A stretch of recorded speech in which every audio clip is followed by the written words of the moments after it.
പലതരം ഓൺലൈൻ തട്ടിപ്പുകളെക്കുറിച്ച് നമ്മൾ കേട്ടിട്ടുണ്ട്. പക്ഷേ വളരെ ആസൂത്രിതമായ ഒരു തട്ടിപ്പിലൂടെയാണ് ബത്തേരി അസംഷൻ ഹോസ്പിറ്റലിൻ്റെ അക്കൗണ്ടിൽ നിന്ന് പണം തട്ടിയെടുത്തത്. ആദ്യം ഈ അക്കൗണ്ട് കൈകാര്യം ചെയ്തിരുന്ന കന്യാസ്ത്രീയുടെ വ്യാജ ആധാർ കാർഡ് ഉണ്ടാക്കി.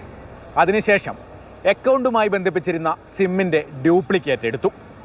വെറും അരമണിക്കൂറിനുള്ളിൽ അക്കൗണ്ടിൽ നിന്ന് 11 ലക്ഷം രൂപയോളം മറ്റ് അക്കൗണ്ടുകളിലേക്ക് മാറ്റി. തട്ടിപ്പ് നടന്ന 2 മാസത്തിനുള്ളിൽ വയനാട് സൈബർ സെൽ പ്രതികളെ പോക്കി.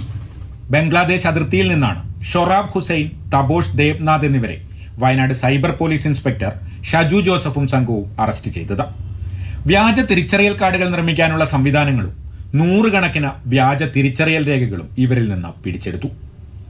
പക്ഷേ ഇതൊക്കെ കഴിഞ്ഞ 1 വർഷമാകാറായിട്ടും ആശുപത്രി അധികൃതരുടെ നഷ്ടപ്പെട്ട പണത്തിന്റെ കാര്യത്തിൽ ഒരു തീരുമാനവുമായില്ല. ശരിക്കുള്ള പ്രതികൾ തന്നെയാണോ എന്ന് പറഞ്ഞിട്ടുണ്ടെങ്കിൽ പ്രതികൾ അത് ഒരുപാട് പേര് കൂടിയിട്ടുള്ളൊരു പ്രശ്നമായതുകൊണ്ട് അതിൽ നിന്ന് ഞങ്ങൾക്ക് കാശ് കിട്ടും വലിയ പ്രതീക്ഷയൊന്നുമില്ല. പിന്നെ ബാങ്കിൽ അറിയിച്ചു, ബാങ്കുകാർ അപ്ഡേറ്റ് ചെയ്യാമെന്നൊക്കെ പറഞ്ഞിട്ട് 1 കൊല്ലം കഴിഞ്ഞിട്ടും ബാങ്കുകാർ അനങ്ങിയിട്ടുമില്ല. 1 കൊല്ലം കഴിഞ്ഞിട്ട് 1 മാസം കൂടെ കഴിഞ്ഞു. ബാങ്കുകാർക്ക് യാതൊരു ഉത്തരവാദിത്വം ഇല്ലാത്ത പോലെയാണ് ഞങ്ങൾ തോന്നുന്നത്. കാത്തലിക് സിറിയൻ ബാങ്കിന്റെ ബത്തേരി ശാഖയിലെ അക്കൗണ്ടിൽ നിന്നായിരുന്നു പണം നഷ്ടപ്പെട്ടത്.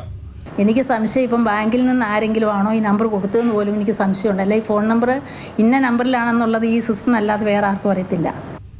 അരമണിക്കൂർ കൊണ്ട് BSNLന്റെ ഡ്യൂപ്ലിക്കേറ്റ് സിം ആക്ടിവേറ്റ് ആയത് എങ്ങനെയെന്നും ആശുപത്രി അധികൃതർ ചോദിക്കുന്നു. ഒറിജിനൽ ആണോ ഇല്ലയോ എന്നുള്ളത് അറിയാൻ അവർക്ക് വഴികളുണ്ട്. ഒന്ന് ഞങ്ങളെ വിളിച്ചു നോക്കാം. പിന്നെ ഞങ്ങളുടെ പഴയ സിമ്മിൻ്റെ അവർക്ക് നോക്കിയിട്ടുണ്ടെങ്കിൽ ഈ 2 ഒരാളാണെന്നറിയാം. ഇത് ശരിക്കും പറഞ്ഞിട്ടുണ്ടെങ്കിൽ ഇതൊരു മോണോ ആക്ട് കളിക്കുമ്പോൾ ആകുന്ന സിസ്റ്റിൻ്റെ ഒരു വേഷമാണ് അത് കണ്ടേക്കുന്നത്.